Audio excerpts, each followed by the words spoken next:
Welcome back to When Bad Things Happen to Good People, a podcast about censorship and the arts.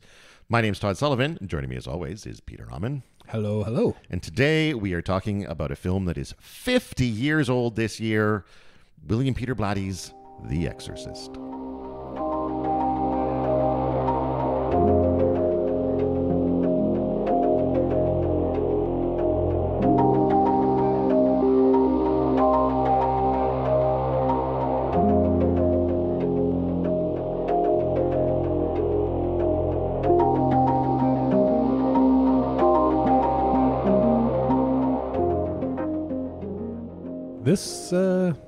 This was a good one.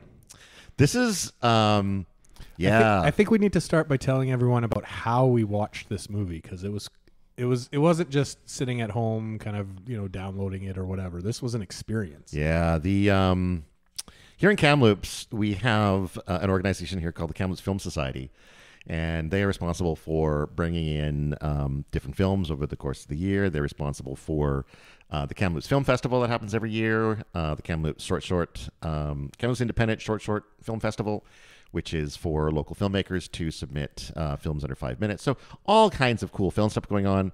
And then quite often they partner up with a podcast, a horror movie and heavy metal podcast called Drunk in a Graveyard out of Kamloops, and put on cool events with horror movies, a lot of classic horror movies from the past. Mm-hmm. So, as a grown man, I've been able to see a bunch of the horror films that I grew up only on VHS, and see them on the big screen. So I've been able to see Night of the Living Dead, The Shining, The Thing.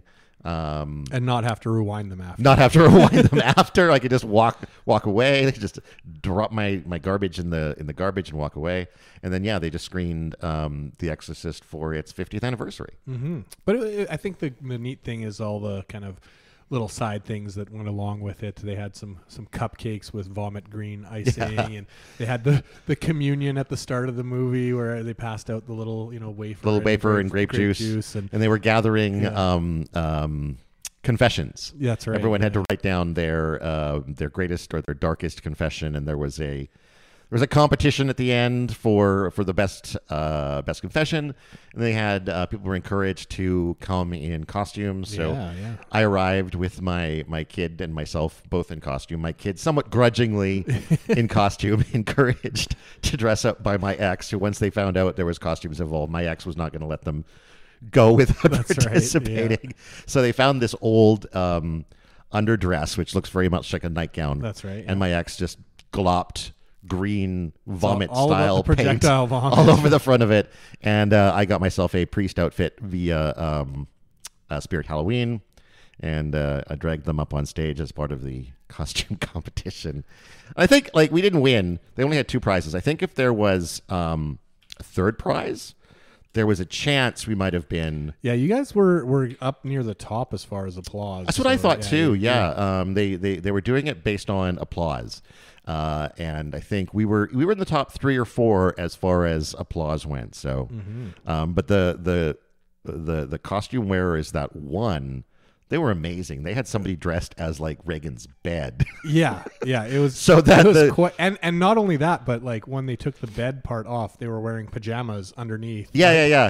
It was really, really well done. Really well done. Once you get multiple people involved in your costume, and that's right, one person dressed as a prop. Yeah. You're doing stuff right. So, needless to say, it was quite the experience. Prefaced with people dressed as nuns and sisters and all that kind of stuff, leading right into this movie. Really great way to experience it after 50 years. Yeah, and this isn't this wasn't the original they played. It's the one that they call the version you've never seen, which isn't true because I have seen it at least once before. That's right. It was originally released, but essentially the director's cut. I try not to call a film a director's cut unless it is literally called a director's cut, because quite often extended versions of films aren't always the director's cut. Yeah. It's not always what the director wanted. It's sometimes an excuse for the studio to jam in scenes that were cut because the director wanted them out. Mm-hmm. But I think this is pretty close to a director's cut. I think the things they put back in were things that William Friedkin wanted in the film originally. He wanted that longer ending. It's been referred to as the director's cut online, so I would imagine that that's not coming from a place of people saying that the studio has jammed all this stuff in there. So yeah. But I mean, at the same time, I think there's probably a reason why he himself didn't have it referred to as a director's cut. And although that could also be a marketing reason.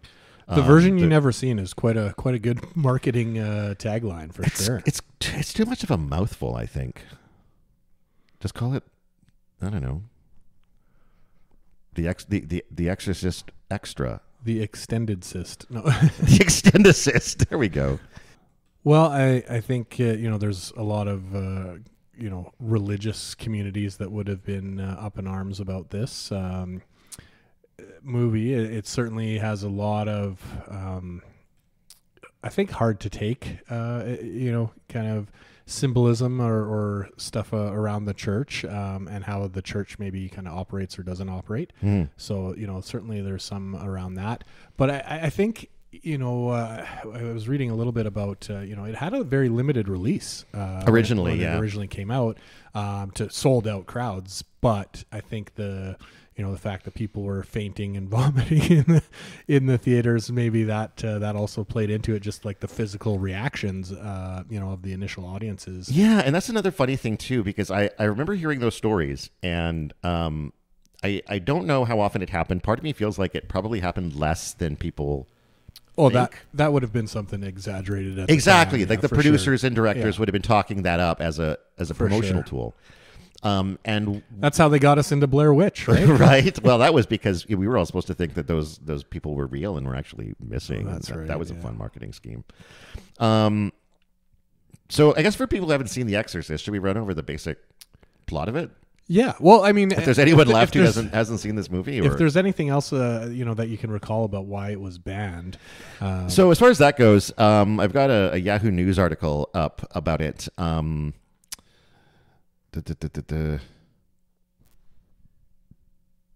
So the Catholic Church were not happy with the release of The Exorcist, and its release led to them citing the film was unsuitable for a wide audience, and there were calls for the film to be banned. However, the film's director stated that not everyone in the church had denounced the film, saying most of the people at the highest levels of the church accepted it totally because the Roman ritual of exorcism is still in the New Testament.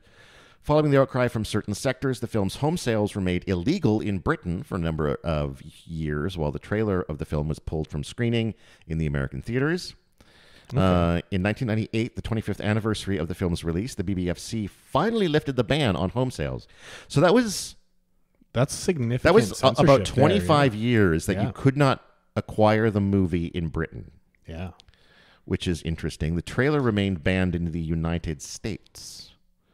So it's the trailer that's been banned more than the film. Although, the film in Britain was not available for purchase. Interesting. For 25 years. Yeah. That's a long-ass time. Yeah. Wow. And it is still have moments, I think, that are shocking and have not been... Yeah. Like, I think you could take some of the moments out of this film and release them in a film today, and it would shock people. Oh, yeah. Right. Yeah, there's definitely a few scenes that are maybe not jump scare per se, but like really shocking or, of a disturbing nature. Yeah. But again, the movie is not, I think, definitely from that time in the 70s, it is not about... shock after shock after shock, right? It's about building up this atmosphere and playing into it and delivering the odd kind of moment like that so that they really stand out. And it is more of a slow burn. It's sort of... I think that holds up, right? I mean, 50 years later, it holds up as far as kind of that build up, and then kind of like the one payoff, and you're not just hit over the head with gore and horror and that kind of thing. Yeah, I think as a film overall, it stands up incredibly well. The only thing I could think that's like really looking remotely dated in it would be fashions, and then then it's like they're not like crazy hippie styles that like really make it stand out as a different era. Like the fashions are pretty sedate and subdued, and so it doesn't seem too out of place. I remember reading that Friedkin wanted to use sort of a lot of very natural light, not a lot of sort of spooky light, although there's some spooky light in the bedroom towards the end. Yeah. But leading up to that, it's just he wanted it to feel very ordinary. and just like it could be an ordinary family having this experience. Yeah. And that's, I think, part of what makes it scary is this idea of this 12-year-old girl having these things happen to her and having her do these things, and the mom being absolutely desperate about like what is happening and not getting any answers either, right? Initially, like she is not, for lack of trying, going out to visit with doctors and all sorts of consultants to try and figure out what's going on, and essentially getting nowhere because, you know, it's possession. It does not exactly fall under the regular medical kind of doctrines. Right? Yeah. But yeah, that kind of happy household, and we're treated to some lovely scenes early in the movie about just how kind of nice the relationship is between the mother and daughter. And, you know, we see this warm household, very loving relationship. You know, it's a little different in the sense that, you know, the mother is a Hollywood actress, right. kind of a big deal. So she's able to rent this, you know, massive, nice house with servants and all that kind of stuff. Right. So maybe not quite the everyman kind of thing there, but there is apparently speculation that the character was loosely based on Shirley MacLaine. Okay. Yeah. That would fly given kind of the haircut and everything. Right. Yeah, for sure. And I think they've cited that, like, the name McNeil is sort of like an anagram of McLean. Yeah. So Christie or yeah. Okay. That makes sense. It certainly would kind of tie that together a little bit at the time, really, too, because, you know, to be based on kind of a female movie star just on her own, right? No father figure. The husband, the relationship that she's in is broken down. Yeah, and he's off in Italy or something like that. Seems like kind of a bad dad because he doesn't phone on Reagan's birthday. That's right. Yeah. But, I mean, it definitely, like you were saying, Todd, does give the sense that, you know, it's just any other family kind of thing, right? And this just develops kind of out of nowhere, right? This possession. So that, I think, combined with using kind of the real rituals and that kind of stuff certainly drives home that realism point, right?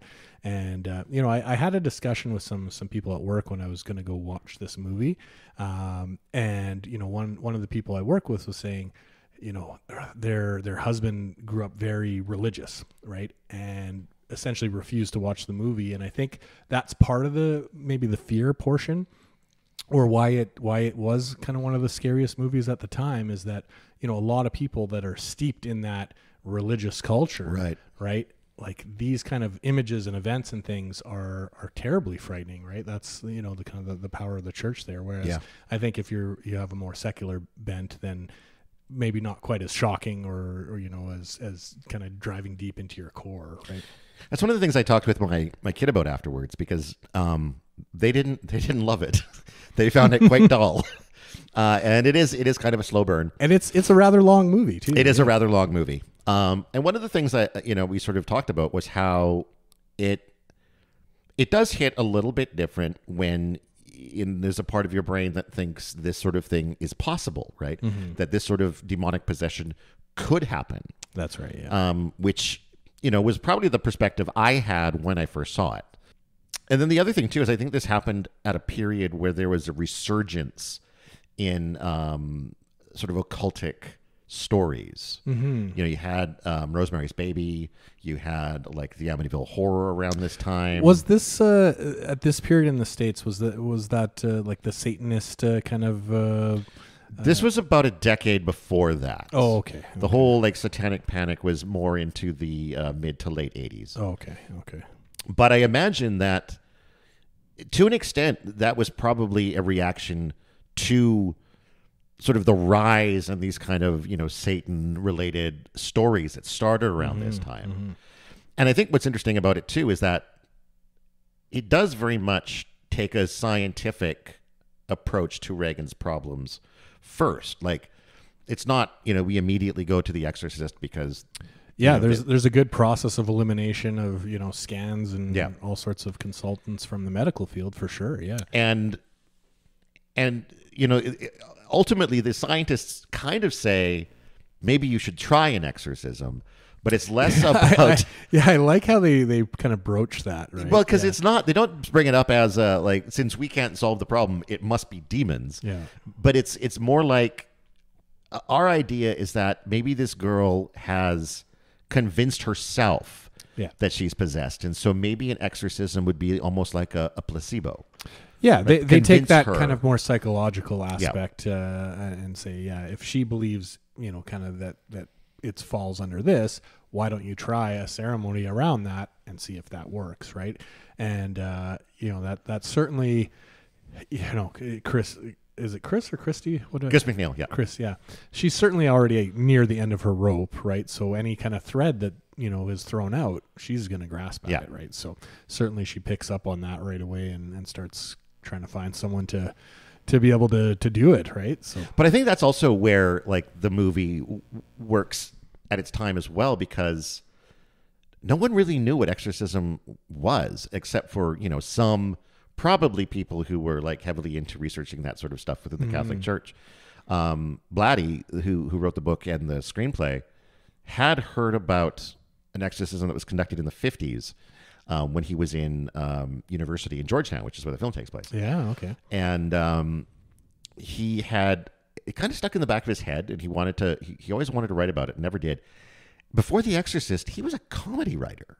Oh, really? He wrote comedy novels, and he wrote some comedy films as well. Interesting. But the Exorcist was always sort of like burning in his mind, and apparently it was Rosemary's Baby that convinced him. Yeah, okay. He watched that and saw that it sort of contained that kind of good versus evil struggle, but he didn't like the ending. He thought he could do a better ending than what was in Rosemary's Baby, and he did The Exorcist, and And we're here today. One of the most classic horror films of all time. Yeah, and like we were mentioning earlier, it still does hold up. Yeah. I mean, I was kind of worried that, some of the effects and things that were manually done in the 70s. Oh God, they're so good. They hold up like visually, like it's still a really good movie. Yeah. Like the effects don't look cheap or anything like that. It all holds together really well. Like visually still looks great. Yeah. So I was really happy and pleased with that. But maybe we should walk through kind of step by step what happens in the movie, give everyone a sense of kind of the plot, and we can talk about some of our favorite moments. It opens in Iraq with Father Marin, and he's at an archaeological dig. They're digging up different religious relics, and they uncover this little I think a little Pazuzu statue is the name of the demon in the film. I don't think it ever gets name dropped officially in the movie. I don't think so. But it is. It's Pazuzu. Okay. So you can. Is that from the book? I think that's from the book. Yeah. Okay. And then there's all these sort of dramatic, like the wind picks up, but he's almost run over by a carriage with a crazy old blind woman in it. Yeah. And, all these sort of. What's the word I'm looking for? Like signs. That's right. Yeah. There's like the sudden moment of like two dogs fighting, and out on the windswept desert, and then the statue. Right? Yeah, I think that's a larger Pazuzu statue. Oh, okay.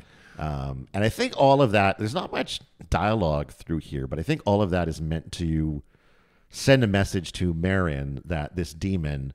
Because we find out later that Marin has done an exorcist before, which is why they bring him in. They want to bring in an exorcist who has some experience with the process.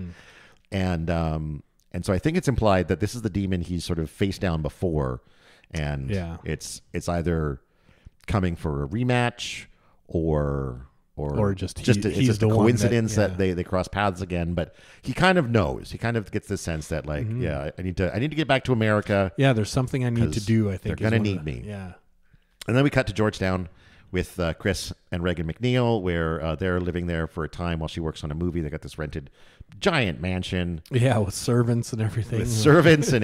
The kindly German old man who gets called a Nazi over and over again by that fucking drunk asshole director. Yeah. But they start hearing sort of things in the house. There's like scratches in the roof, and she thinks there's rats. Yeah. Yeah, that's the first thing, right? She's getting on the housekeeper, who's not a Nazi, getting on him about putting out traps for rats and things like that. And he's kind of like, I checked, there's no rats. Like, and she's like, just put out the traps. I heard the rats. They're there. Yeah. So, and then also there's a few instances of like Reagan's window open and the cold air coming in, and the blankets knocked off, and so but it starts subtle. Yeah. Which I think, for a lot of horror movies that have the time, this day and age, that slow build, it really works well, I think, in this one, because it's just each little tiny thing, right, that just kind of keeps building and building, and it happens slowly enough that you're kind of like, is it just the wind? Is it what is that in the attic? Well, it is rats, right? looking at that era too, I don't know if I've ever seen like the original trailer for The Exorcist, so I don't know how much horror people were necessarily expecting when they went to it. Like the slow burn feels more like an older film. It feels more like a 70s film. Like let's set up, let's take some time to get to know these characters. Which we do. We get little scenes of her drawing and coloring and playing, reading with her mother and all that kind of stuff, right? Playing with Captain Howdy. That's right. Yeah. We find at one point she's uncovered a Ouija board in the house, which I think we can all remember from our youth. So I still have one. I have one now. We have one now too. My daughter's birthday was this week, and she got one. She got one for her birthday. Oh yeah, that's wild. Yeah, they were she, at her party. They were trying to communicate with the other side. So I don't know. We'll see what happens there, if there's a portal open to hell. Yeah. Well, you've seen the movie, so you know the signs. You know what to watch out for. Yeah. If I hear rats in the roof, it's not rats. So yeah, they play with the Ouija board. Captain Howdy. Well, she plays with it on her own. She does, right? Which is, I think, a no-no. It's supposed to be a no-no. Yeah. Because the mom is like, "How do we do this? You're supposed to do it together." And Reagan's like, "No, I do it by myself." And then the mom tries to put her hands on it, and like the planchette just sort of shoots away. Yeah. Because Captain Howdy doesn't want to talk to the mom. That's right. I mean, never meet an actress, right? never. Yeah, they were probably fans. Like, never meet your heroes, right? Yeah. And then gradually she starts, the bed starts shaking, and more of these sort of oddities happen, and she starts taking Reagan to... Well, I think the party happens first. It might. Yeah, that's fair. Because which is a good first kind of scene of, okay, something is really not right. Yeah. So there's I think it's kind of like a wrap party maybe for the movie. Or maybe just a get together during the filming of the movie. So, a lot of the actors, the director is there. This is where the director gets drunk and starts calling the groundskeeper the director a Nazi. Is kind of a jackass. Yeah. And I can't remember his name was Burke. Burke Dennings, yeah. And yeah, just a massive alcoholic, and just followed this German servant around the whole night, accusing him of being a Nazi. There's 2 or 3 different scenes of him berating this gentleman. And one of them, like, the guy's just in the back in the kitchen trying to like clean dishes or open a bottle of wine or something, and Burke has just followed him back there to keep shouting these accusations at him. And eventually the guy just like tries to like deck him, and people need to be calmed down. They finally get Burke. It felt like they were sending him to drive himself home when they send him out the door. I hope he just went and like fell asleep in the back of his car, because that man was in no state to drive. No. But they get him out the door. They're going back into the living room. Everyone's sort of gathered around the piano. There's a priest, Father Dyer. Yeah. He's playing the piano, and everybody's having a nice little sing along. And Reagan wanders in. Yeah, just kind of, in her nightgown, creepily wandering into the room. And she looks at, and I don't remember how clear it was in the movie, but the guy she talks to is an astronaut who is planning on going. He's going to be going up to the moon or into space soon. Yeah, that was lost in the movie. Like, because I was wondering what she meant, because she says... You're going to die up there. Yeah, and very ominously. Yeah. And I'm... in the context of the film, I don't think it was made clear that it was a very quick reference. Father Dyer is talking to him briefly, and they talk about why one of them wanted to go to space, why Father Dyer also wanted to go up there. But it's a very quick conversation. Yeah, I think I missed some of that dialogue there. Yeah. But yeah, that's why. And then she just starts peeing on the floor. Yeah, just the classic, just standing there pissing on the carpet after threatening a. Yeah, astronaut. I mean, it's a good way to really hammer home the point, right? Something is very wrong with this girl. She's not well.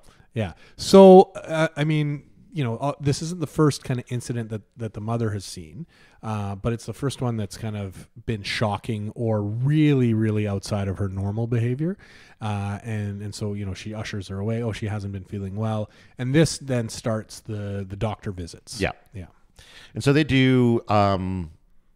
a number of different tests over sort of the next probably half an hour. There's a lot of time at the doctor's office, then back home with like more strange behavior. Yeah, so there's for an more tests. escalation process happening here of, going to see the doctors, coming home, some new horror happens, back to the doctors, right? We got that back and forth a few times. Although the first visit, I will say, there's and even in the film they present it as a laughable occurrence, right? Oh, so right. She asked the doctor, because he asks Chris if Regan swears a lot or has been known to curse, and she goes, no, never. And then he says, because she's let off quite a stream of obscenities here in the office, and she's like, really, like what? And the one line is, keep your goddamn hands off my cunt. Yeah. And they both kind of pause for a minute, have a little they chuckle. start laughing at it, right? I think one of the things that's interesting about that scene is that the first time Regan swears, we don't see it happen. Mm-hmm. Right. It's relayed to us. Yeah. And so we get the idea that it's happening, but also, is it like, can we trust this doctor? Is he messing around? It's similar to the rats in the attic, or there's always that question of, is it real or not? Yeah. Until later, when we actually see Regan saying some of this stuff herself, which comes, I think, quite a bit more shockingly than hearing it via the doctor. That's right. But it is a funny scene to see them sort of laugh this off. Yeah. I mean, that's pretty. She's 12. She's 12. It's not like she's some older teen or something like that. She's a 12-year-old girl who's led a fairly sheltered life. Yeah. So it's pretty shocking, and they just kind of laugh it off. I think too, though, potentially, I feel like Chris, the mom. I mean, who knows? She might have been in some movies with some bad language in it, and potentially, maybe her daughter has picked them up a little bit. She, and I think she certainly presents as a woman of the world. Yeah, and I think there's a certain oh, look at my precocious little girl trying out her swears for the first time on a doctor that she thought might have been getting a little too handsy. That's right. Doesn't lead to a lawsuit or anything. So no. But yeah, some of the tests they do on her are. Those are the parts that freak my kid out the most, or some of the really just like the medical nature of them. Or? Well, it's like the bit where they jam that thing into her neck and they pull something out, and then all of a sudden there's blood shooting everywhere, and it's like, yeah, that was I had weird. to cover my eyes through some of that. That was the oddest kind of like biopsy kind of sequence that I've seen on film. Like, and just like the fact that they didn't have anything really prepared to deal with the blood spurting out. Like, okay, you're doing this kind of, which I assumed it was some kind of biopsy, right, or something, right? But yeah, the fact that they were just letting the blood spurt out and not really trying to contain it very well. I think that was all like fairly medically accurate. I think they went for to the an 70s, actual, yeah. That was an actual surgeon or an actual doctor performing those things. Okay. So I mean, I imagine that's probably just how it happened. They just the blood shot out those couple of times. We have no way of dealing with this. We had no way of dealing with this. Medical technology is not advanced. We're just enough. we're just not there yet. Yeah. But yeah, like then the other time they're doing like a brain scan and things are like banging and shaking and she's screaming and like that biopsy though. I think that was the first blood that we really see in the movie. Probably. There's not a lot of blood in the movie. No, but certainly it was gratuitous in a sense, right? That there was a lot of blood kind of when you weren't expecting it. Like, Yeah. Hey, this tame medical procedure. We're seeing these different consulting things happen, and then all of a sudden just spurting blood everywhere. Yeah. And it happens twice because they got to change the thing, and then it spurts again, and it was kind of graphic in a sense when in a scene where you're not expecting it maybe to show up. Yeah, and I think maybe it helps kind of make the overall situation more horrific that like even here like in a hospital with doctors around to find out what's going on, like we're having to submit this girl to some pretty horrifying experiences. One of my favorite moments is after one of the tests when the doctor comes through the door and out into the hallway to talk to Chris McNeil about the tests, and he promptly pulls out a pack of cigarettes, lights one up in the hospital hallway to discuss. That's how they used to do it. That's how they used to roll. And then there's another point where they ask Chris whether or not there was any drugs lying around the house. because she's an actor and has Right, actor friends, that's right, and they're yeah. going to be getting into drugs. And Chris says, like, "Oh my God, I don't even use grass." Yeah. Which is a term for pot that's not in common use anymore. That's right. Yeah. Yeah. But I mean, it certainly the setting and some of the dialogue takes you back to the 70s for sure. Yeah, But, not too much of it though. Yeah. Eventually, the doctors and the psychiatrists and everyone else. Well, one thing that I think we both found kind of interesting here was how psychiatry was kind of seen as more of like a pseudoscience than a real science at the time, right? The doctors were very, reluctant to recommend seeing a psychologist or a psychiatrist in the movie. They were like, hey, let's stick to the medical experts first before we go down to the sham world. It was almost like that, maybe not quite, true. but it definitely had that feel, talking to the quote unquote medical experts in the film, that psychiatry was, a bit of a step below kind of their medical experience. I suppose you could see it that way. I saw it more just that, like, based on the symptoms that Reagan had, that the doctor was more convinced that it was an issue with the brain, like an actual physical issue, a lesion or something like that, than because when you look at psychiatry, it's mostly talking out your issues and Right, and I don't think Dealing with mental illness. the doctor and not- felt that it was probably too extreme for that to be the cause, and sort of like let's make sure it's not this first. Okay. And I think that I definitely got a different kind of vibe from the medical community that she's talking well, to, I think but part of that too might be because when they do finally bring in that psychiatrist, he seems like kind of a fucking buffoon. He goes Exactly. immediately to hypnotherapy. yeah. And then gets his balls grabbed Yeah. by the demon, or the Reagan, or whoever it was at that moment in time. It could have been both of them. could have been both, like yeah. just to shut that guy up, but Yeah, he asks to talk to the being that is inside of Reagan, and then she just grabs his testicles and gives him a massive squeeze, and yeah. he just falls over screaming, and that's the end of him. That's right. Yeah, he does not come back. Does not come back doesn't from come back him. from that, I don't think he's in the sequel. So yeah, he's done. and so after that, I think we get to the point where there's kind of the cabal of doctors around the big table. Yeah, and they're just like, we don't fucking know, man. Yeah, and this is where the suggestion of exorcism comes up that we were talking about before, right? This group is kind of like, well, we don't know, but if it is this psychological issue that she thinks as a more kind of a religious aspect that she is possessed, well, let's do an exorcism, real or fake or whatever, just to try and maybe that'll convince her, and it'll solve the mental issue. So Chris tracks down Damien Karras.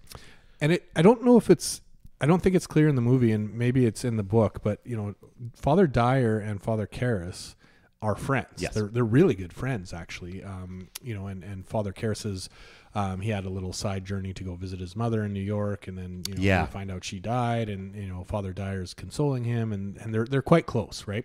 Father Dyer was at Chris's party, was part of that scene. And Chris had seen Karras around a couple of times and asked about him at one point. Oh, okay. Right. She describes him as like, this intense face and intense features, and who is that? And I think that's why she tracks him down, is because she had seen him. She had seen him at this one particular church. She had made the connection through Father Dyer. But like you said too, it is an important factor that in the story at this point in time, Karras is having a crisis of faith. That's right. Yeah. He's not sure he can continue his job. And what's interesting about him is, as much as he's a priest, his primary function is a psychiatrist. And he's Harvard educated psychiatrist. Yep. Yeah. Very interesting. So when Chris first reaches out to him and says, like, I think we should do an exorcism, he's like, what the fuck are you talking about? Yeah. Like, we haven't done this in like hundreds of years. And also, I'm a psychiatrist. Like, I'm not going to assume this is demonic possession. That's right. Yeah. I mean, his job is actually counseling the other priests at the University of Georgetown. Yeah. Yeah. So his immediate kind of reaction is more from a psychologist perspective, for sure. But then, and I think that scene between McNeil and Karras is really strong. Like, when she breaks down, just like on the bridge there. The frustration of like, won't someone help? Yeah. at that point, she's been everywhere. The fucking doctors have told her to seek out a priest. The priest now is like, I don't know what to do. It's just like, for fuck's sake. Well, and I think part of that is what, maybe convinces I think him that to is. come do it's the that desperation visit. that at the very least, I can come and talk to this girl and sort of give this kind of an assessment. That's right. Or just the comfort of coming and visiting. Yeah. So he does.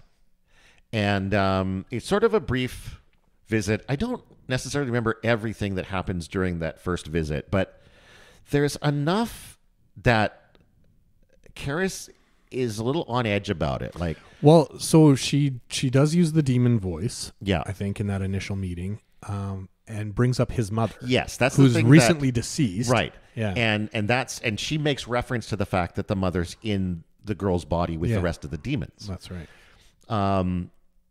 And she knows a couple of facts about his mother. I can't remember exactly what they were, but something about, maybe when she died or where she lived or something like that. Where after the encounter, he's kind of going. It's not. He's questioning. It's not like for certain, but there's enough that she gave up in that first questioning. Well, I think at one point he asked Chris after the encounter, like, did she know that I was my did mother she know I was a was priest, and did she know my mother passed away? Yeah. And the answer was like, probably not, but who knows, kind of a thing. Yeah. So this has him kind of questioning. So he goes away from that encounter, kind of starting to maybe believe a little bit. Yeah. Right. Thinking it's worth exploring looking further more. into. Yeah. And so he ends up coming back at one point with a tape recorder. Yeah. Now, in between this, I'm trying to place exactly when. There's a few scenes that are kind of the more shocking scenes. Yeah. Right? There's a scene with the crucifix that happens. And I think this is kind of in this zone in the movie. I think one of the first ones is the one where she's flung up and down on the bed. That's right. Yeah. Which, funny story, the actress was injured. Oh, really? By that machine, and because it was when they first ran it ran way more forcefully than it was supposed to. Okay. And it like wrenched out her back or something, and they ended up using the take that injured her. Yeah. And again, there's a scene where, and I think it's the crucifix scene, which let's just talk specifically about that, because that is the one that I would point to as this is a scene that in shock value I'm not sure has ever been matched in a film, and certainly with the audience at the time being I can't largely Catholic or if there Christian, was a scene that caused the passing outs and the vomiting, I think this was probably it. Yeah. And it's Reagan is essentially, I don't feel it's quite right to say that she's masturbating with a crucifix as much as just it's certainly slamming not for, it violently it's into not for her pleasure. vagina. Yeah. Like there's blood on her nightgown and crotch area all over, and she's shouting, "Let Jesus fuck you!" Yeah, in like the devil tone, yeah, right, or the demon tone. And then she grabs her mom by the hair, shoves her mom's face into her crotch, and just starts yelling, "What was it? Suck me or lick me?" Yeah, something like lick that. Me, lick me, and then slaps her mom across the face, and knocks her across the room. Yeah, that's another case where the actress was injured. Oh, really? Okay. The woman who plays Chris McNeil, she was in a rig that was supposed to like yank her into the wall or whatever. Yanked her too hard. That damaged her back for life. I did read a little bit about the production being kind of plagued by incidents and accidents, and it was delayed. And there's stories of like a curse or whatever else. Well, some people died or something. Yeah, like but that people die. It happens. Yeah, for sure. Not actually on the production, I would assume then. No, I don't think it was actually on the production, but it was people who worked on the production, and it was maybe during the production, like they went home one night and had a heart attack or whatever. But it was more, the stories I've heard are more about like the things that Friedkin was doing to try to get like solid performances out of people that you don't do that shit anymore. Yeah. Like he had he would have a pistol loaded with blanks that he would randomly fire just to keep people on edge during the exorcism scenes. So you just be going along about your day, and all of a sudden, bam, and you jump, and there's a story about from the very end that I'll tell you when we get there. But yeah, so there's the crotch bit. Well, and I think this is also as far as other furniture moving around. The door slams shut after she slaps her mom. Yeah, right? and there's a the dresser that armoire slides across the drawer. Yeah, it starts to become a lot more Overt. Yeah, exactly. And a lot more dangerous for people approaching Regan, right?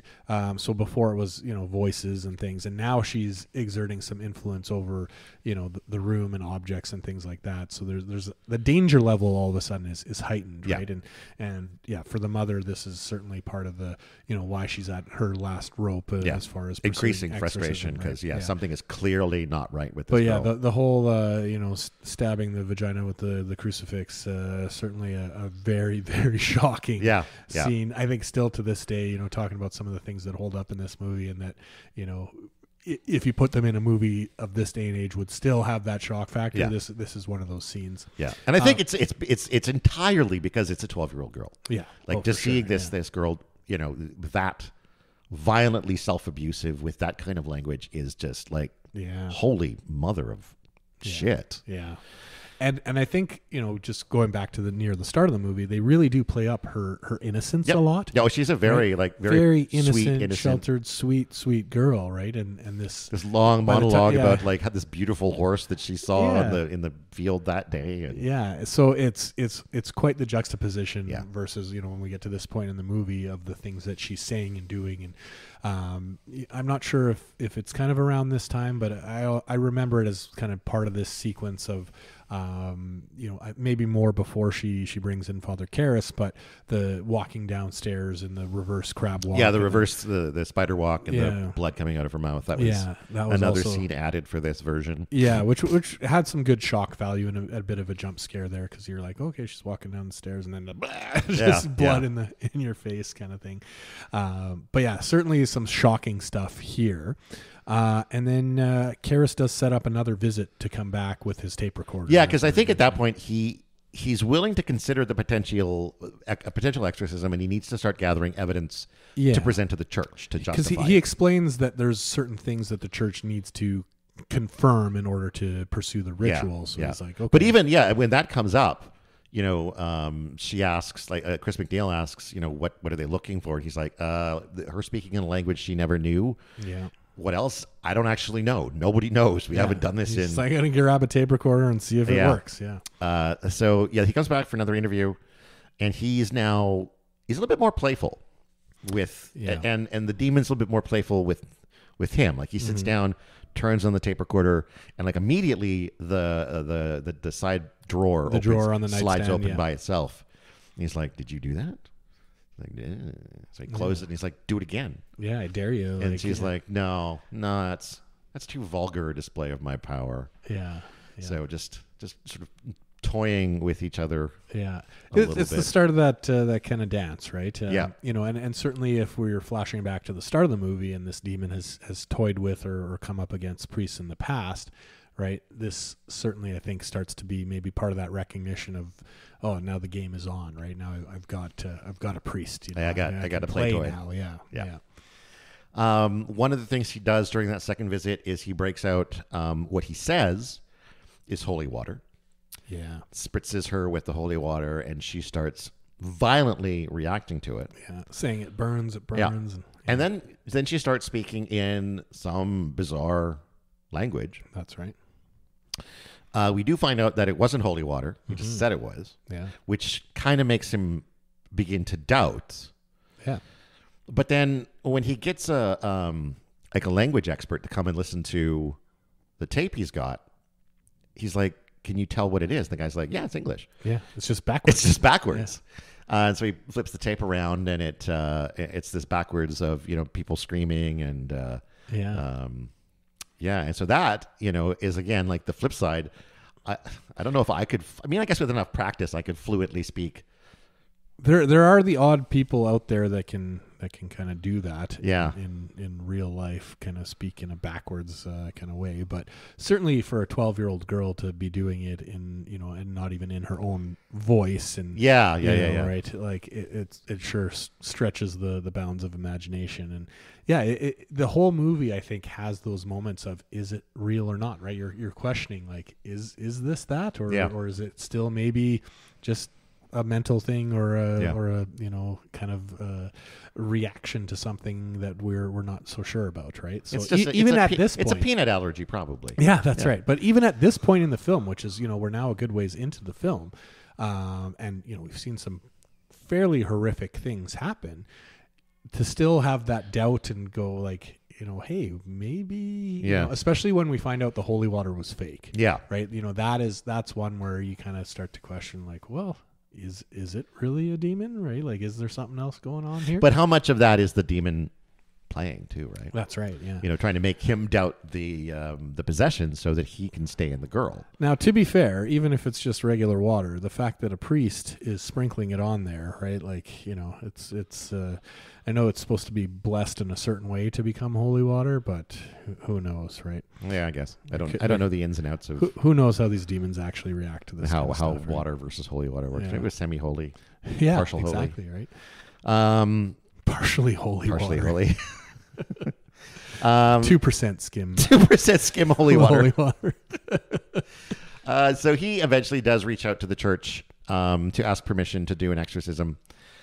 He volunteers to do it, but they want to bring in an older, more experienced, someone who's done this before. Yeah.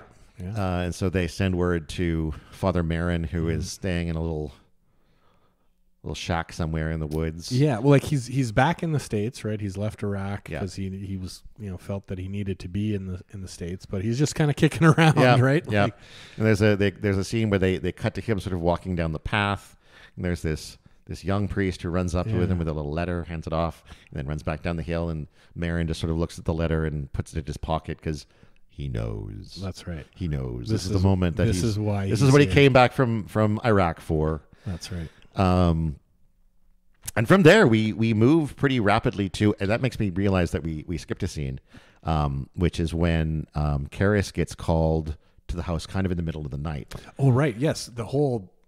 This leads to the whole plot around the detective and everything that we need to get into. Well, that's true too. Is this the night that happens, or because I'm not sure if I'm this thinking is when about the detective shows up. Help Me night.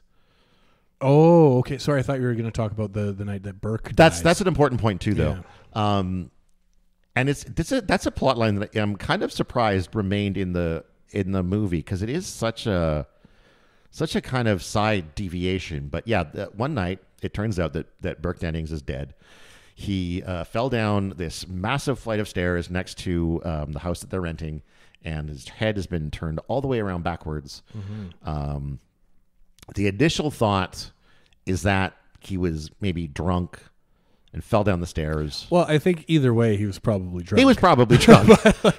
Regardless of whether it was an accident or someone killed him, he was probably that's drunk. True. But whether or not he accidentally fell down the stairs, or as Kinderman, who's the detective who appears at this point in time, begins to suspect that he was maybe pushed out of Reagan's window. That's right. Because the window was directly above the stairs. Mm-hmm. So he gets pushed out, rolls down the stairs. But then why would Reagan do that? She was asleep. Or was there someone else there? Or was there somewhere else there? Because what happened was, apparently Chris's assistant was watching Reagan that night, needed to run out and do some things, and Burke Dennings had dropped by. Yeah, he was there inquiring about her or how Chris is doing, that kind of thing, right? And so she asked Burke to sort of look after Reagan so she could dart out to the store.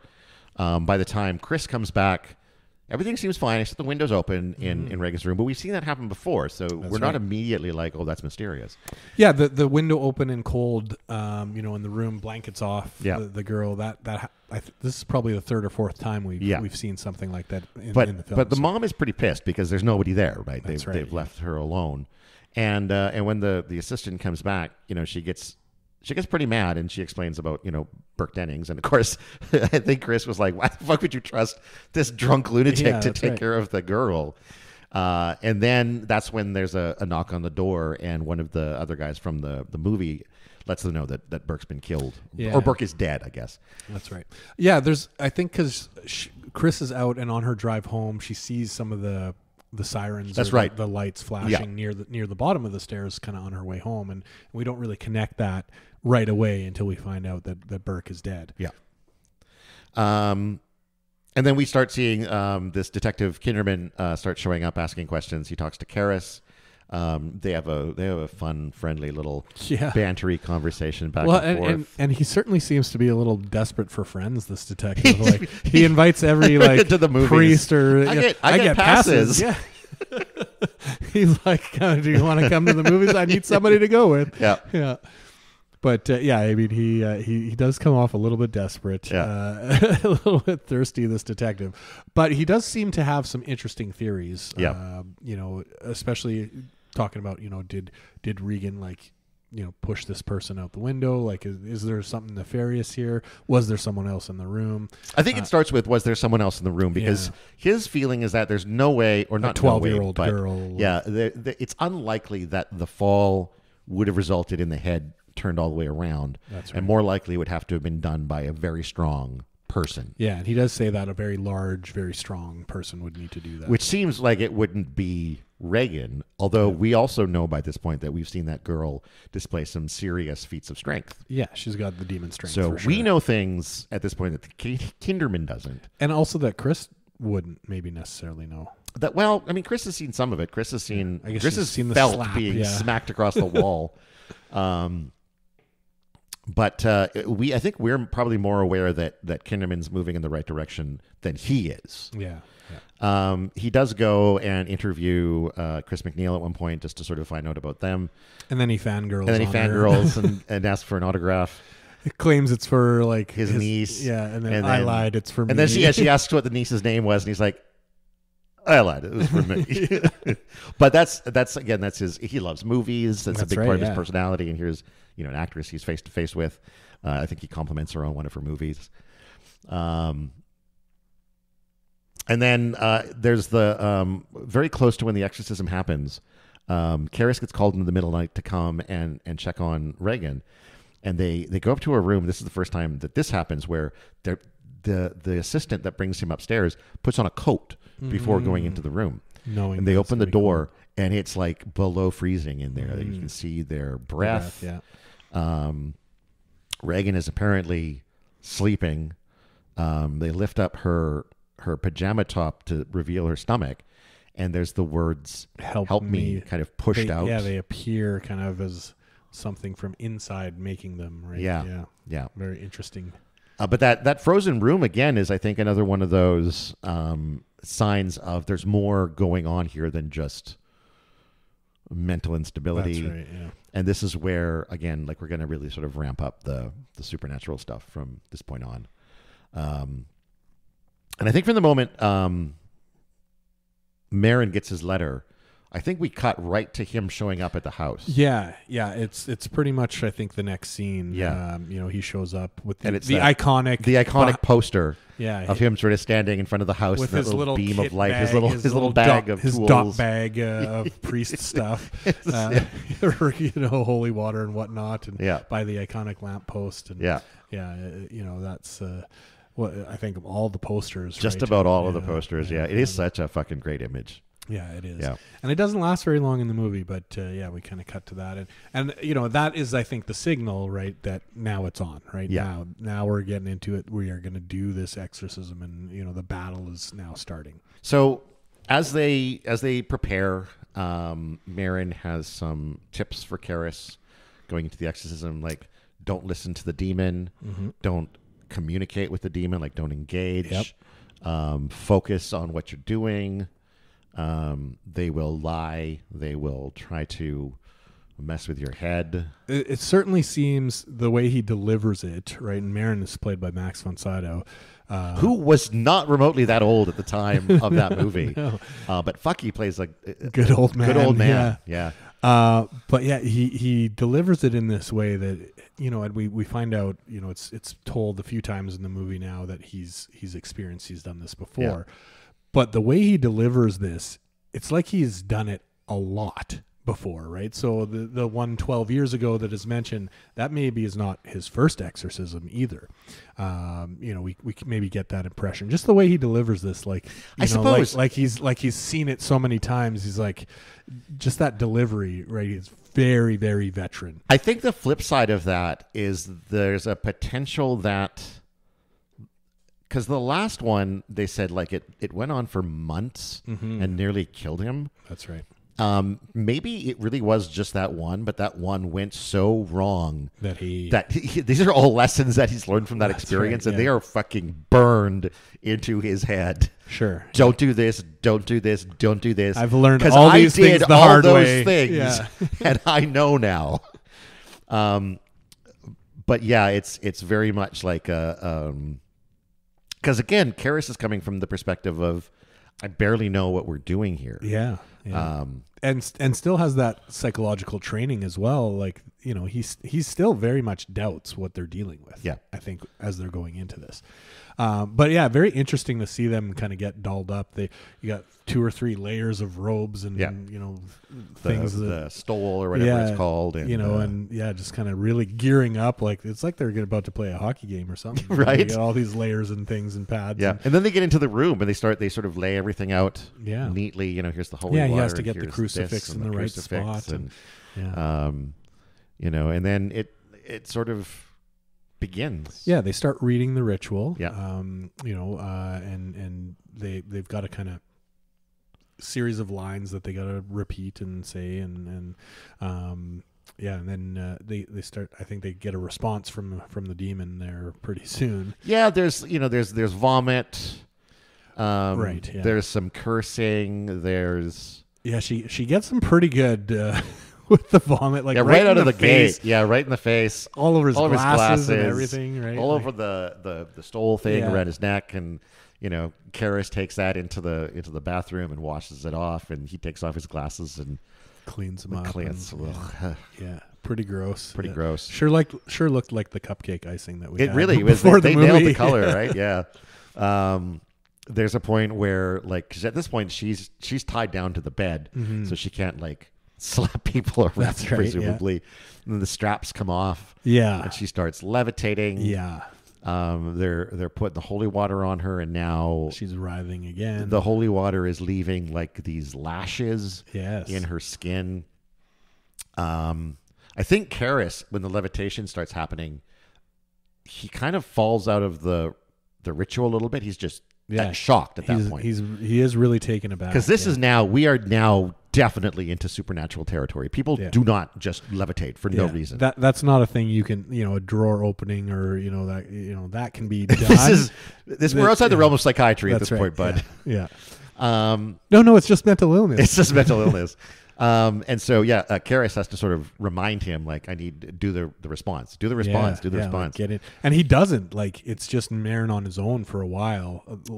The famous line here is the power of Christ compels you, right? They're like shouting it at her to like get her back down to the bed level, and it's just Marin on his own, and he's kind of like, hey, get in on this, we needs both of us, and eventually he kind of, I think, snaps out of his funk a bit, right, and starts and they're literally screaming it at her face. The power of Christ compels you, like just yelling it at the top of their lungs, and then she slowly starts to sink back down.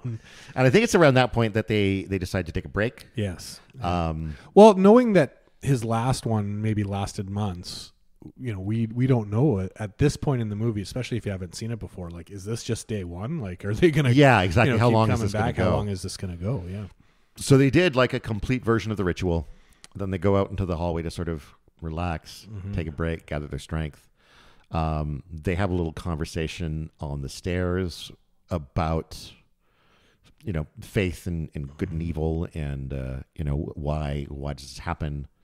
I can't remember exactly what Marin says. It's to make us, the demons do it to make us like doubt our goodness. Make us think that we're not worthy of God's love. Yeah.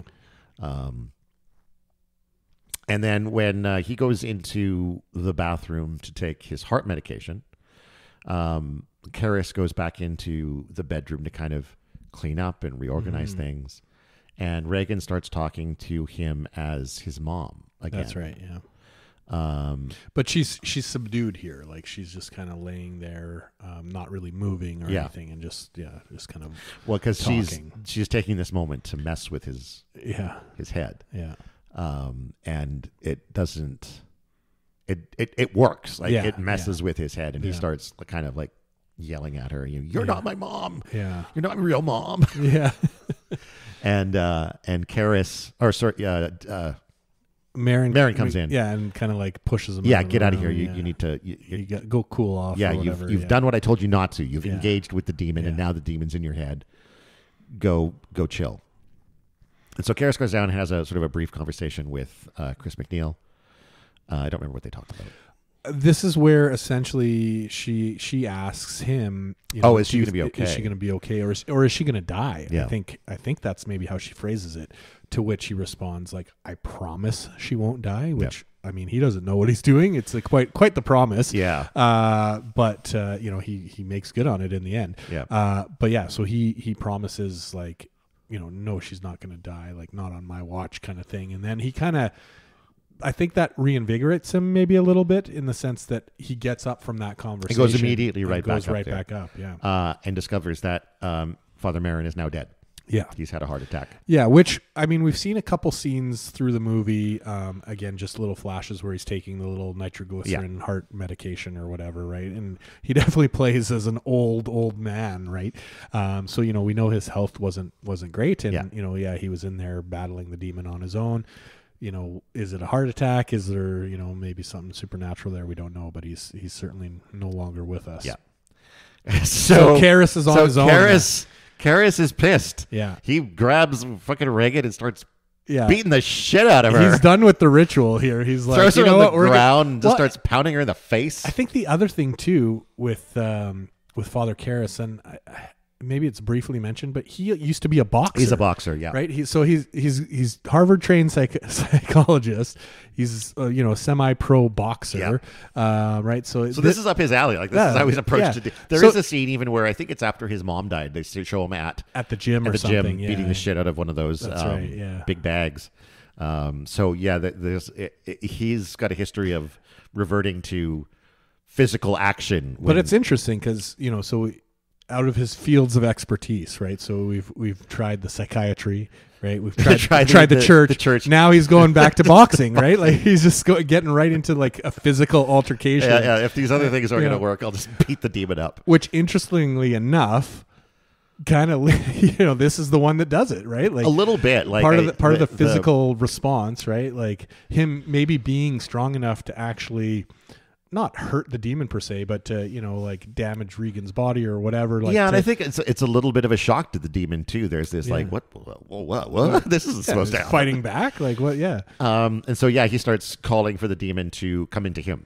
Yeah. What he says, take me or something, leave her, take me, essentially like pleading with the demon to come out of her and that he'll, if you need someone, take me. Right? Yeah. And we see his eyes change into like the demonic color. Well, she rips off his medal, his protective St. Christopher medal that is the same medal that we saw at the very start of the movie uncovered in the Iraq dig. So I'm not sure exactly how that all ties together, but it gets ripped off. So essentially now he no longer has whatever magical protection from a little piece of silver. And yes, we see his eyes kind of change, and clearly there's a possession happening of him. But it only lasts a moment, and like he's Karis like himself fights back through it, and he manages to sort of take control long enough to throw himself out the window, and then himself roll all the way down the stairs. Yeah, we get to actually see how it might have happened for Burke, rolling out the window and down the stairs and everything. But it also seems like this was his plan B or C or whatever, was like, I'll take the demon into me and then kill myself so that the demon has nowhere to go, kind of thing, right? I don't know that I would agree that it was like a plan B from the start. No, not from the start, but like something he kind of thinks of in I think like maybe it's a combination of his own sort of the lack of faith he's been struggling with, that even though I think his faith has been restored by his showdown with this demon because, at that point, I think I'd be rethinking my lack of faith. Yeah. If I experience that, I might go to church the next Sunday. Exactly. And just sort of, see what's going on. But I think there's still enough lack of faith that, and his own sort of unfamiliarity with the rites of exorcism maybe left him thinking like, I can't necessarily trust the process. Or the ritual. Yeah. I got to do something else. I got to do something now. And I really, I just literally promised this mom that her daughter's not going to die. Mm-hmm. This is a desperate act. Yes. But in my mind, this could be an effective solution. Yeah. And that's kind of what I was getting at, but not a long-term plan, but something that comes to him as far as, all, the culmination of all these different effects and his, unworthiness, right? His crisis of faith and going, if I can maybe do one thing, it's save this girl. Yeah, exactly. Right? Yeah. And then, he's at the bottom of the stairs. He's barely alive. But he is still alive. He is still alive. Yeah. Father Dyer comes up to give him, his last rites. Yeah. And then he passes away. Theoretically, anyway. A fun fact about that scene. Speaking of things that directors really can't do anymore, he really died on screen. He really died on screen. Yeah. No, kidding. it's actually about Father Dyer, who was an actual priest. He wasn't an actor. Oh, really? Okay. And I guess he wasn't delivering the emotion that Friedkin wanted from the scene. So he took the priest to the side and was like, "Okay, I need you to trust me." And then he just slapped the guy across the face and was like, "Okay, now go do the scene." Oh, and so it was the combination of like the shock pain and brought tears to his eyes, the shock of that moment. Yeah. He went and I guess like just nailed it after that. But good luck doing that these days. That's right. Yeah. That's the glory days of Hollywood. Pretty sure SAG would be all over that now. I know. What a lunatic. Yeah. But yeah, I mean, he certainly seems quite emotional in terms of and rightfully so. I mean, he's presented as a very close friend earlier in the movie, right? Yeah. So and then we sort of have a little denouement. Mm-hmm. We cut back. It's been probably a couple of weeks. The movie's done. They're packing up the house. They're getting ready to leave. And she's better. Reagan seems to be better again. She still has some like scars and things, right? Like she's not fully not fully healed. She was a mess. Like she had all sorts of lesions and cuts and everything else. Yeah, but she's on the mend. But she seems on the mend, and she seems better. Seems happy again. Feels happy again, and apparently has no memory of the incident. That's right. Yeah. So there, if there's a grace here, I guess it's that she does not seem to remember anything of this, time. And as they're packing up to go, Father Dyer drops by. Mm-hmm. There's a little conversation. I think she gives him the St. Christopher's medal. Yeah. And then he flags them down as they're leaving and gives it back. Yeah. Well, she sees his collar. Right, his priest collar. Oh, Reagan she does. gives him a little kiss and a hug, like a kiss on the cheek and a hug. So, she doesn't have a memory of the events necessarily, but she there's like certainly an sees this, as she knows that a priest or someone in that garb kind of saved her, right? Or we at least get that kind of impression that because she flags on it, the camera cuts to it, right? Oh, it's the collar she sees. Right? And she goes, oh, and gives them a big hug and a kiss on the cheek, right? And so, he then tracks down their car just as they're kind of pulling out, knocks on the window and gives her back the medal, right? And after they take off, Kinderman shows up. He was going to, have a couple of final words. Yeah. And now that he's lost his potential movie watching buddy when Karis died, he's now asking Dyer, "Hey, you like movies?" Yeah, and apparently this is a bit of a different ending from the original here, where the original. Yeah, I think it ended with just the priest looking down the stairs. Right? Yeah. He looks down. He gets the medal. He doesn't give it back. He looks down the stairs. Oh, he doesn't give it back. No, and that's what I read in the original. Yeah, I think it just ended. I thought it just ended with like he still gave it back, and then because I think he goes and stands at the top of the staircase and looks down, and I thought that was the last shot. Yeah. But now they have this sort of extended. Which is kind of strange in the sense that Kinderman, I think for me anyway, was a very minor kind of subplot. Yeah. In the movie, and for it to end on that note of the detective and the priest are going off to the movies or whatever, right? I think it's the notion of life goes on. Yeah. This terrible, horrific, demonic thing happened, but it's life happens, life goes on. These people survive. They go to the movies. No survivor's guilt whatsoever. No survivor's guilt. Just off to the movies. Off to the movies. Yeah. And that was The Exorcist. I guess in that sense, right, that ending maybe hammers home a little bit more of the fact that this could be a realistic thing, right? In the sense that people move on, people, like the pondering at the top of the stairs and the reminiscing, from the original ending versus no, like we're moving on, life goes on. Yeah. Like that almost makes it more realistic as far as, and I think more point hopeful. Of the film. Yeah, this idea that like however tragic a tragedy is, that there always will be tragedies, whether supernatural or not. We need to brush ourselves off and keep on living. Yeah. Keep on living. Yeah. So that is the film in a nutshell.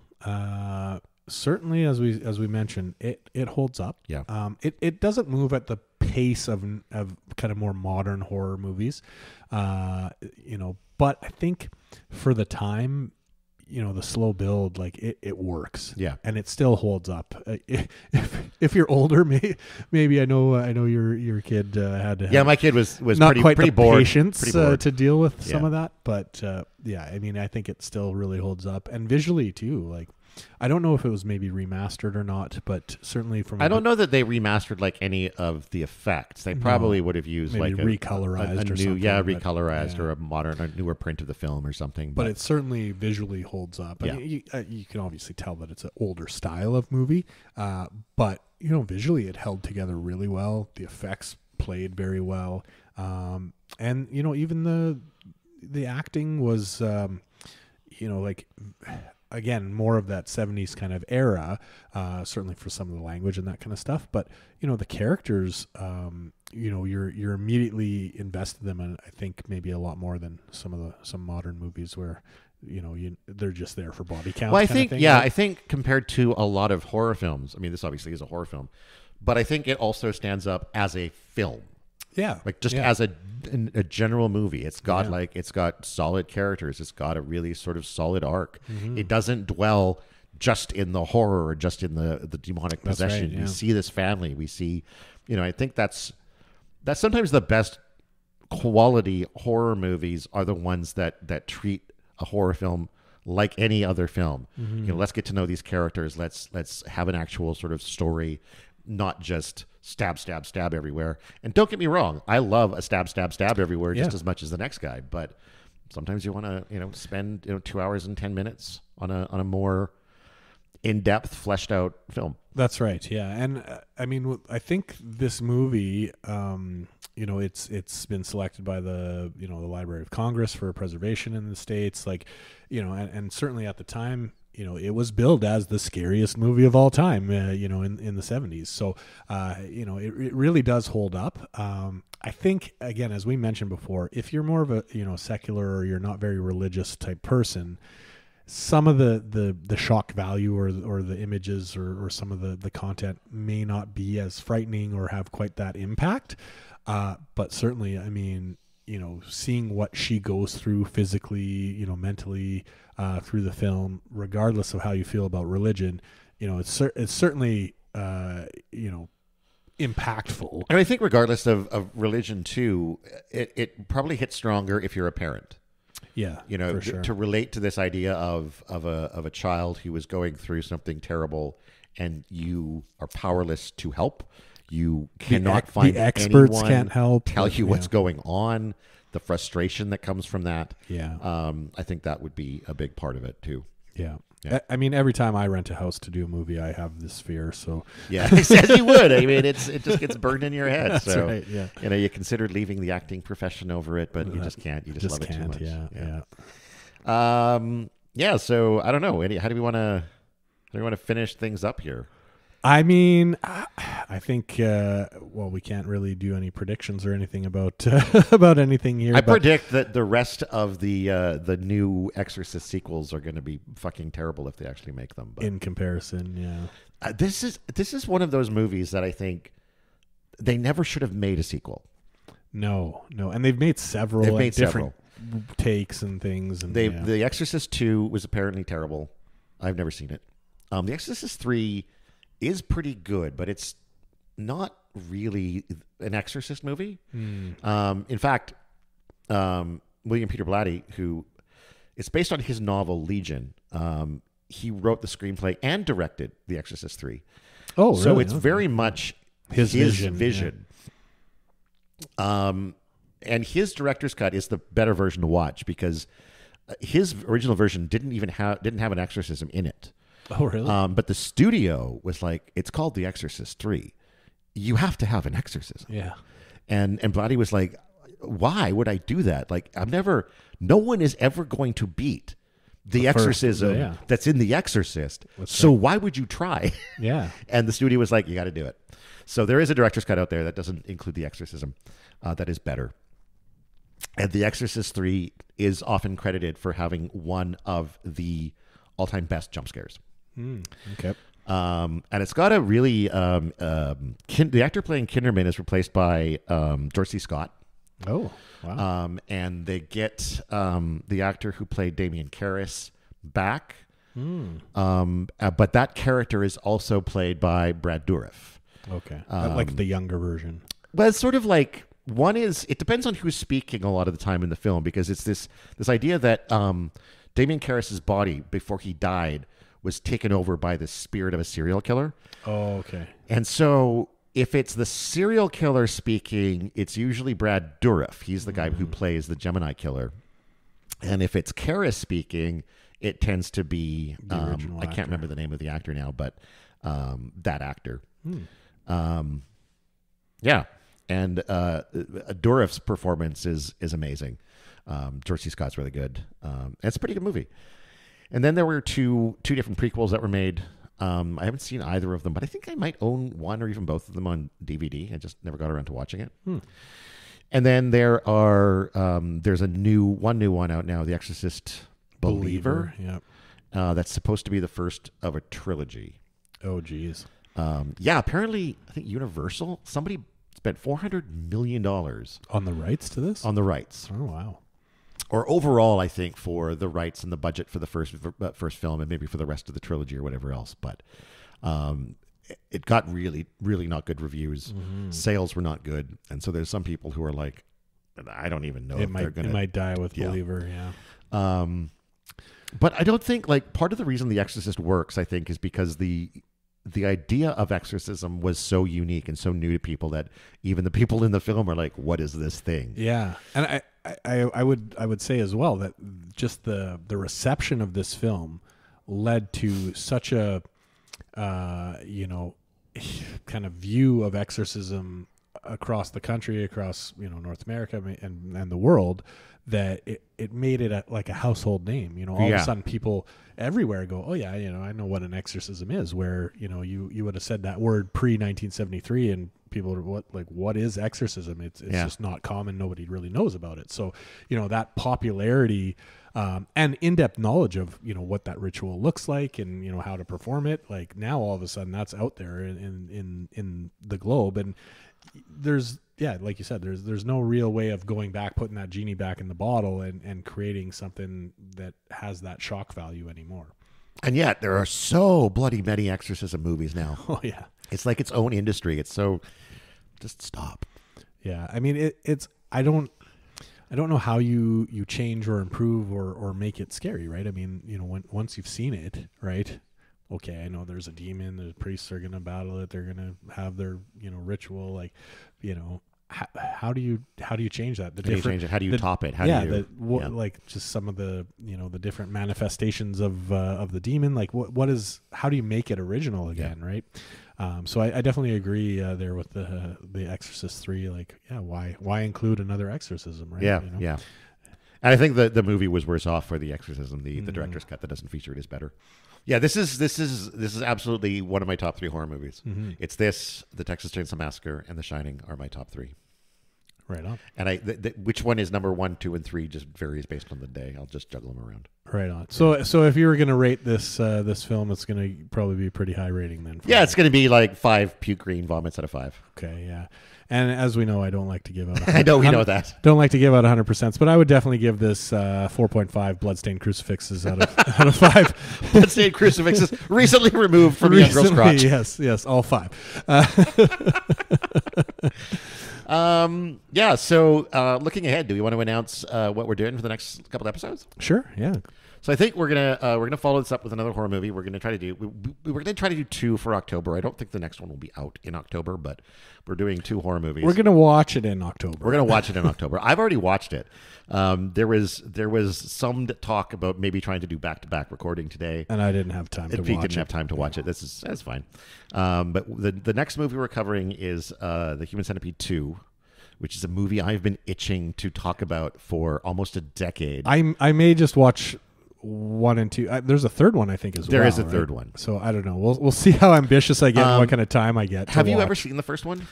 No. But I mean, I remember when it came out, and definitely saw the trailers, and kind of when it hit the zeitgeist.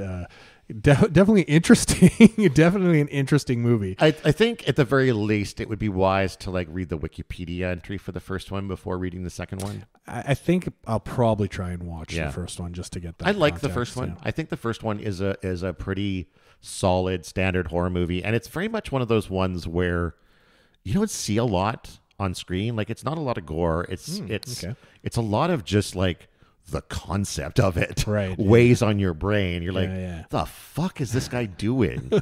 So it's only the second one gets nasty as fuck. Okay. But even then, we won't talk about it. But yeah, we're going to do The Human Centipede 2. And then our next novel in November, we're gonna tackle a war novel and cover one of my favorites, a book called Slaughterhouse-Five by Kurt Vonnegut Jr., who's among my favorite authors as well. Yeah.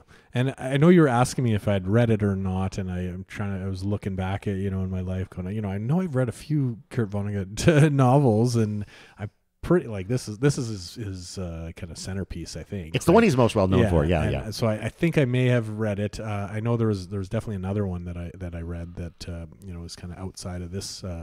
Not the war world necessarily here, but I definitely I know the spoilers about it and that kind of thing already, right? Okay. But I certainly don't remember a lot of the details, so it'll be a good reread. Yeah, for sure. To kind of get back into that world. So that's our next couple of things.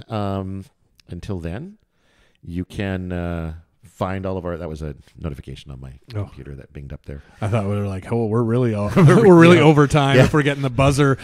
The computer's telling me the hard drive is full. Oh no. Okay, stop, guys. As always, you can find all of our important stuff at blahblahblahmedia.com. Links to podcasts, links to merch, links to buy me a coffee, links to Patreon. I'm thinking maybe we should put together a Linktree page or something as well. Yeah, with all the links on it. I will admit that when I listen back to these episodes, I don't go through the show notes, in any detail. But certainly we could have maybe some more links and stuff there. Well, I do. Yeah, in the description for the episodes, it should have a link to. Oh, okay. Directly to the website, to the Patreon, to the merch, to everything else. I think there's five links that I include. Okay, in every description. So they're there, people. They're there, people. Yeah. You can go and do it. Yeah, if you want to. You got to go into it, though. I mean, that's my problem. Is I just kind of hit play from my home subscription. Yeah, no, I get it. It's a lot of time to. I'm sure lots of people are in the same boat, right? I mean, the new episode's out. Press play, right? Exactly. Yeah. I'm not gonna read through everything. I want to hear what they're getting into. Right? Yeah, fair enough. Yeah. But yeah, if you want to support us, you can go to blahblahblahmedia.com and link through to Patreon or to buy us a coffee. It's appreciated. Buy us a coffee, buy us a beer. We'll give you a shout out. We'll drink whatever beer you want. That's right. Or you want to send us a gross cocktail. We'll drink that too. Send us the recipe Yeah, that's right. and like the appropriate amount of dollars for it, and we'll drink that. We'll tell you if it's any good or if you've tortured us. If you want to, we'll give our tasting notes on your gross. If you want to invent a drink called the Human Centipede 2 and tell us what the recipe is for that, we'll do it. We'll do it. Yeah. If we could, I'm regretting that suggestion already. I would say try and keep it in ingredients that we could probably easily obtain. Like if it's kind of just stuff, and are actually stuff we have to edible. order off of some obscure site. Yeah. Like, and we're not going to put an actual live centipede in the drink. That's just not going to happen. No, we'd cook it first, or yeah. Well, yeah. Okay. The cooked centipede is an option. Raw is living no centipede go. is not. No go. No. Okay. Yeah.